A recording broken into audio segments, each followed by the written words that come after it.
সম্মানিত দর্শক, আসসালামু আলাইকুম। ঘাগরা মিডিয়ার আরো একটি নতুন এপিসোডে আপনাদের সবাইকে স্বাগতম। আমি এই মুহূর্তে দাঁড়িয়ে আছি জাফলং জিরো পয়েন্ট এলাকায়। আমার সামনে যে অংশটুকু দেখতে পাচ্ছেন পাহাড়ি এলাকা, এটি মূলত ভারতের মেঘালয় রাজ্যের ডাউকি শহর এবং পাহাড়। এখান থেকে ডাউকি শহরের দৃশ্যগুলি খুবই সুন্দর এবং চমৎকার লাগছিল। এখান থেকে দালান প্রাসাদগুলি খুব সুন্দর দেখা যাচ্ছিল। আপনারা যে কেউ এখানে এসে এই ডাউকি শহরের সৌন্দর্য উপভোগ করতে পারেন। এই পরন্ত বিকেলবেলা এখান থেকে দাঁড়িয়ে ডাউকি শহরের সৌন্দর্য উপভোগ করার মজাই অন্যরকম। এখন রমজান মাস চলিতেছে, তাই এই জাফলং এলাকায় পর্যটকদের আনাগোনা খুবই কম। নিতান্তই কয়েকজন পর্যটক ছাড়া এখানে তেমন কোনো আগন্তুক নেই। দেখতে পাচ্ছেন আপনারা ভারতের ডাউকি শহরটা কত সুন্দর দেখা যাচ্ছে এখান থেকে। আমি এখন এই রাস্তা দিয়ে সামনে একদম বাংলাদেশ ভারতের যে আন্তর্জাতিক সীমানা পিলার রয়েছে 1273 নম্বর পিলার, আমি এখন সেই পিলারের নিকটে চলে যাব। এখানে বিজিবি কর্তৃক একটি সাইনবোর্ড লাগানো রয়েছে। এখানে নির্দেশনা রয়েছে যে এই সাইনবোর্ডের ওপারে অতিক্রম করা নিষেধ। সামনে যে হলুদ ফ্ল্যাগ দেখতে পাচ্ছেন, এই ফ্ল্যাগের এখানে রয়েছে আন্তর্জাতিক সীমানা পিলার। আর আপনারা এদিকে দেখতে পাচ্ছেন এখানে বেশ কিছু পর্যটকের আগমন ঘটেছে এই ভারতের সৌন্দর্য দেখার জন্য। আপনারা দেখতে পাচ্ছেন ডাউকি শহরগুলো পাহাড় কেটে সুন্দর করে প্রাসাদগুলি তৈরি করা হয়েছে। আর যে হলুদ ফ্ল্যাগটি দেখতে পাচ্ছেন, এটির নিচে যে আন্তর্জাতিক সীমানা পিলার রয়েছে, আমরা এখন এই সীমানা পিলারটি আপনাদেরকে দেখাতে চেষ্টা করব। আর সেই সাথে এদিকে রয়েছে ভারতের যে ঝুলন্ত ব্রিজ এবং কালো পাথর, সেই কালো পাথর এবং ঝুলন্ত ব্রিজের পাশে আমি আপনাদেরকে একটু পরে নিয়ে যাচ্ছি। এই যে আপনারা দেখতে পাচ্ছেন এখানে স্পষ্ট করে লেখা রয়েছে 1273 7S বাংলা, আর এ পাশে রয়েছে 1273 7S ইন্ডিয়া। এখন আমি ইন্ডিয়ার ভূখণ্ডে দাঁড়িয়ে রয়েছি। দেখতে পাচ্ছেন ভিসা পাসপোর্ট ছাড়াই 1 মিনিটের ভিতরে আমি ইন্ডিয়ায় চলে আসছি। আবার আমি এই মুহূর্তে বাংলাদেশে চলে আসছি। বিষয়টি খুবই অদ্ভুত, তাই না? আর যে ওইদিকে পাহাড়টি দেখতে পাচ্ছেন, এটিও ভারতীয় পাহাড়। আর ডান পাশে যে অংশটুকু দেখতে পাচ্ছেন, এটি হচ্ছে বাংলাদেশি অংশ। অর্থাৎ এখানে আমি দুদেশের সীমারেখার মাঝখানে দাঁড়িয়ে রয়েছি। আর এখানে লোকজন এখানে দাঁড়িয়ে ভারতের সৌন্দর্য উপভোগ করছে। ঠিক তেমনি আমাদের সামনে যে ভারতের যে ডাউকি শহর রয়েছে, ওখানকার মানুষও আমাদেরকে দেখে অনেক সময় হয়তো বা আমাদের মতোই আফসোস করে যে দুই দেশের আন্তর্জাতিক বাধার কারণে আমরা একত্রিত হতে পারছি না।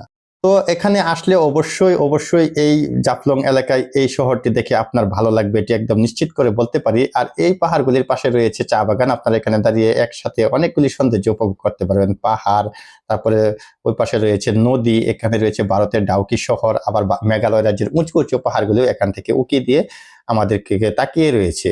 আরেকটি বিষয় এখানে না বললেই নয়, অবশ্যই আপনারা এই সীমানা অতিক্রম করে কখনোই ভারতীয় ভূখণ্ডে প্রবেশ করতে চেষ্টা করবেন না, কারণ এটি আন্তর্জাতিক সীমানা অতিক্রম করা দণ্ডনীয় অপরাধ। প্রিয় বন্ধুগণ, এখন চলুন আমরা চলে যাই একদম জাফলং এ যে নদী ভারত থেকে বয়ে এসেছে, সেই নদীর ধার ধরে একদম দুদেশের মিলনস্থলে। এখন আমি জাফলং যে নদী রয়েছে, নদীর ধার দিয়ে হেঁটে হেঁটে যাচ্ছি। আর এখানেও রয়েছে আরো একটি সুন্দর পুরাতন সীমানা পিলার। এটি একদম মনে হচ্ছে বহু প্রাচীন। এই পিলারটি হয়তো বা অনেকেরই অজানা, এটিও 1273 নাম্বার পিলার। এই যে আমি এখন চলে যাচ্ছি ইন্ডিয়ার পাশে। এখানে পর্যাপ্ত পাথর রয়েছে, যার জন্য আমি আর সত্যি করে ওইদিকে যেতে পারছি না। এদিক দিয়ে আমি আপনাদেরকে আংশিক দেখাতে চেষ্টা করছি। নদীর পাশ দিয়ে হেঁটে যাওয়ার সময় এখানে আরো একটি সাইনবোর্ড লক্ষ্য করলাম, লেখা রয়েছে সামনে ভারত ও বাংলাদেশের আন্তর্জাতিক সীমারেখা, পর্যটকেরা সীমারেখা অতিক্রম না করার জন্য অনুরোধ করা হলো আদেশক্রমে বিজিবি কর্তৃপক্ষ। আপনারা অবশ্যই খেয়াল করবেন, আমি যে রাস্তা দিয়ে হেঁটে যাচ্ছি, এটি মূলত পায়ে হেঁটে চলাচল করতে করতে এখানে একটু রাস্তার মতো হয়ে গেছে। এটির ঠিক ডান পাশের অংশটুকুই হচ্ছে ভারতীয় অংশ। অর্থাৎ এই পায়ে হেঁটে রাস্তাটুকুই বাংলাদেশের সীমানা, এখান থেকে শুরু, এবং নদীটা বাংলাদেশে পড়েছে। এবং সামনে কিছু দূর অগ্রসর হওয়ার পরে যে বাড়িঘরগুলি দেখতে পাচ্ছেন বা উঁচু পাহাড় দেখতে পাচ্ছেন, ওটিও ভারতীয় অংশ। আমি এখন নদীর মাঝখানে নেমে গিয়েছি, কারণ এখন চৈত্র মাস, নদী শুকিয়ে গিয়েছে, যার জন্য নদীর তলদেশে যে অজস্র পাথর রয়েছে, মুক্তা দানার মতো এই পাথরগুলি ঝকঝক করছে। প্রিয় দর্শক বন্ধুগণ, আমার সামনে যে অংশটি দেখতে পাচ্ছেন, পাহাড়ি গাছপালা, লতা পাতা সজ্জিত অংশ এবং লোকজন চলাচল করছে, তারা ভারতীয় নাগরিক। আর সামনের অংশটিও ভারতীয় ভূখণ্ড। আর নীল রঙের যে শেডটি দেখতে পাচ্ছেন, এটি বিএসএফ কর্তৃক টহল টিম এখানে সার্বক্ষণিক নিরাপত্তার দায়িত্ব পালন করেন। সুতরাং এখানে আপনারা অবশ্যই সতর্কতার সহিত আসবেন। আর আমি এখন নদী দিয়ে একদম সামনের দিকে অগ্রসর হচ্ছি, যেখানে একদম কাঁটাতারবিহীন, কোনো বাধাবিহীন ভারতীয় নাগরিকদের সাথে সরাসরি দেখা সাক্ষাৎ করা যাবে। এই যে দেখতে পাচ্ছেন ভারতীয় যে সীমান্তরক্ষী টহল টিম এখানে দায়িত্ব পালন করেন, এটি আমি এখান থেকে আপনাদেরকে স্পষ্ট করে দেখাতে চেষ্টা করছি। আর এখানেও দেখেন সেই একই সাইনবোর্ড রয়েছে বিজিবি কর্তৃক, যেটি সীমানা অতিক্রম করার জন্য নির্দেশনা দেওয়া হচ্ছে। আর এখানে ভ্রাম্যমান কিছু দোকানপাট রয়েছে, আপনারা ইচ্ছা করলে এখান থেকে বিভিন্ন রকমের পণ্য ক্রয় করতে পারবেন। সেই সাথে এখানে কোমল পানীয়, শরবত ইত্যাদি পাওয়া যায়। আমি আপনাদেরকে এখন দেখাতে চেষ্টা করছি যে এখানে পাথরের মাঝখানে দেখেন একটু উঁচু করে আইল বা বাতরের মতো একটু অংশ রয়েছে। এটি আসলে দুই দেশের সীমানা শেষ। এখানে আপনি এই পাথর কোনো ক্রমে অতিক্রম করতে পারবেন না, এটি একদম শেষ সীমারেখা। আর ওই পাশে যে লোকজন দেখতে পাচ্ছেন তারা ভারতীয় নাগরিক, সুতরাং আপনি ইচ্ছা করলে তাদের সাথে কথা বলতে পারবেন, কিন্তু তারা আপনার এই সীমানা অতিক্রম করে এ পাশে আসতে পারবে না, আপনি এই সীমানা অতিক্রম করে ওপারে এসে যেতে পারবেন না। দেখতে পাচ্ছেন এগুলি ভারতীয় ছেলে মেয়েরা এখানে করছে। আর ওই পাশে যে অংশটি দেখতে পাচ্ছেন এটি ভারতীয় অংশ। এই যে ভারতীয়দের এখানে পর্যটন কেন্দ্রে নামার জন্য যে এখানে সিঁড়িটি দেখতে পাচ্ছেন, এখানে এই যে ভারতীয় লোকজন সবাই এখানে নেমেছে। এই যে ভারতীয় লোকজন এখানে নৌকা নিয়ে ঘোরাফেরা করতেছে।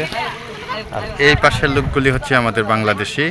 এই যে এখানে যে শেডগুলি রয়েছে এগুলি বাংলাদেশি, আর এই পাহাড়গুলি সম্পূর্ণটা ভারতীয়। এই দেখছেন এখানে একটা সুন্দর সিঁড়ি রয়েছে, এই সিঁড়ি দিয়ে অনেকেই উপরের দিকে উঠতেছে, তারা সবাই ভারতীয় নাগরিক, ভারতীয় ভূখণ্ড এটি। ঠিক আছে, এই যে ভারতীয় লোকজন এখানে গোসল দিচ্ছে, যে এখানে ভারতীয় লোকজন দিচ্ছে। এই লোকগুলি ইন্ডিয়ান, তাই না?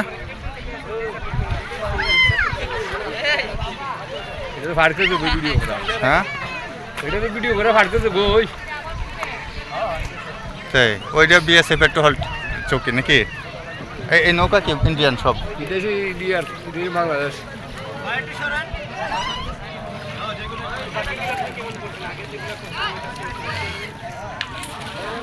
জিরো পয়েন্টে দাঁড়িয়ে আছি।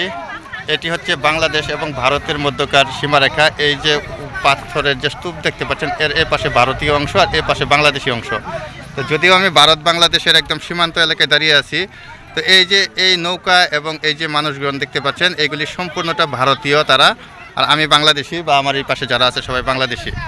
তো এই দাদারা ভারতের আসাম থেকে আসছে আমাদের বাংলাদেশের একদম সন্নিকটে। দাদারা কেমন লাগতেছে আমাদের বাংলাদেশ? ভালো লাগতেছে না? আপনার নাম কি দাদা? কাইয়ুম আলী, মুসলিম, তাই না? আর এই দাদার নাম কি? মোহাম্মদ রিয়াজুল হক। ভাইয়ের নাম নূর মোহাম্মদ। সবাই মুসলিম। আমার নাম মোহাম্মদ মাহবুবুর রহমান। আমার একটা ইউটিউব চ্যানেল আছে ghagra media, Facebook page, Instagram এবং টিকটক, সব জায়গাতেই গাগরা মিডিয়া নামে পাবেন। তো দাদাদের সাথে কথা বলে খুবই, দাদা না ঠিক, তারা যেহেতু মুসলিম, আর এক মুসলিম আরেক মুসলিমের ভাই, আমরা সবাই ভাই। তো এই কাইয়ুম ভাই, ওনার সাথে কথা বলে অনেক ভালো লাগলো যে বাংলাদেশের মাটিতে দাঁড়িয়ে থেকে ভারতীয় লোকজনের সাথে সরাসরি কথা বললাম, বিষয়টি আসলে খুবই চমৎকার। এখানে ভারত বাংলাদেশের মিলনস্থল, এখানে অনেক ভারতীয় নাগরিক আসে, বাংলাদেশি নাগরিক আসে, দুদেশের লোকজনের সাথে আন্তরিকতা বিনিময় হয়।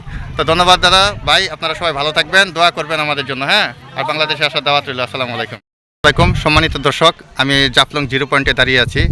এই জিরো পয়েন্টে দাঁড়িয়ে জাফলং যে টুরিস্ট পুলিশের যে পেজে অসংখ্য ভিডিও দেখে থাকি, এখানে উনি হলো আমাদের যে এএসআই বানুলাল সাহেব, ওনার সাথে ভাগ্যক্রমে আমার দেখা হয়েছে। উনি অত্যন্ত মিশুক মনের মানুষ। আরও সবচেয়ে বড় পরিচয় হলো যে উনি আমাদের কিশোরগঞ্জ এলাকায় ওনার শ্বশুর বাড়ি, যেহেতু আমার বাড়ি ময়মনসিংহ গফরগাঁও, সেক্ষেত্রে ওনার সাথে একটা আত্মীয়তারও যোগ সুখ হয়ে গেছে। তো যাই হোক, ওইটা হলো একটা ইন্টারনাল বিষয়, কিন্তু এই যে পর্যটন কেন্দ্র হিসাবে উনি টুরিস্ট পুলিশের অফিসার হিসেবে দায়িত্ব পালন করতেছে। ওনার অসংখ্য ভিডিও ওনার পেজে দেখি। তো এখন ওনার সাথে আমার কথা হচ্ছে, ওনার একটু আমি দুটা কথা ওনার বক্তব্য মুখ থেকে শুনতে চাচ্ছি। আসসালামু আলাইকুম। ধন্যবাদ দাদা। কি নাম জানেন? আমার নাম মাহবুব সুমন। মাহবুব সুমন ভাইকে আমি আপনাকে আমার আদাব জ্ঞাপন করছি এবং জাফলং টুরিস্ট পুলিশের পক্ষ থেকে স্বাগতম জ্ঞাপন করছি। আসলে মাহবুব সুমন ভাই আসছেন, উনি একজন খুব সচেতন নাগরিক, যে পর্যটন কিভাবে ভ্রমণ করবেন সেই দিক দিয়ে প্রথমেই আমাদেরকে জিজ্ঞাসাবাদ করেছেন। আমরা ওনাকে আমাদের যতটুকু জানা তাৎপর্য ব্যাখ্যা করেছি যে এইভাবে আপনি ভ্রমণ করলে আপনি জাফলং সুন্দরভাবে ভ্রমণ করতে পারবেন। তাই তিনি সুন্দরভাবে ভ্রমণ করেছেন। তারপর আবার তিনি যাওয়ার পথে আবার তিনি উক্তি নিয়ে আসছেন যে আসলে আপনারা জাফলংয়ে আসবেন, সুন্দরভাবে ভ্রমণ করবেন। আমরা জাফলং টুরিস্ট পুলিশ আপনাদের সেবায় নিয়োজিত, কোনো অসুবিধা হবে না। আপনি যাবেন, যেমন জাফলং কাশিয়াপল্লী আছে, চা বাগান আছে, মায়াবী ঝর্ণা আছে। বর্তমানে মায়াবী ঝর্ণায় পানি নাই। তারপরে এই যে জাফলং যে প্রাকৃতিক লীলাভূমির জাফলং, আপনারা পাথরের বিছানা সেজে আছে। আপনারা ভ্রমণ করলে মনোমুগ্ধকর পরিবেশ পাইবেন। আর দ্বিতীয় কথা হচ্ছে জাফলংয়ের যে পিয়াইন নদীটা, পিয়াইন নদীর পানি এত যে স্বচ্ছ, আপনি আর কোথাও পাবেন কিনা তা বিশাল একটা পাবেন, এটা আমার অবগত নাও হইতে পারে। কিন্তু এত সুন্দর পানি, যারাই পর্যটক আসে তারা প্রত্যেকেই পানিতে গোসল করার জন্য তারা উতপ্রুতভাবে নেমে যায়। আপনারা সবাই আসুন, জাফলং সুন্দরভাবে ভ্রমণ করবেন। আপনাদের সবাইকে স্বাগতম জ্ঞাপন করছি। আপনাদের জাফলংয়ে নিরাপদে ভ্রমণ করতে পারবেন। সচেতন থাকবেন, নিরাপদে ভ্রমণ করবেন। ধন্যবাদ সবাই। ধন্যবাদ আপনাকে, অসংখ্য ধন্যবাদ। ভালো থাকবেন। আসসালামু আলাইকুম।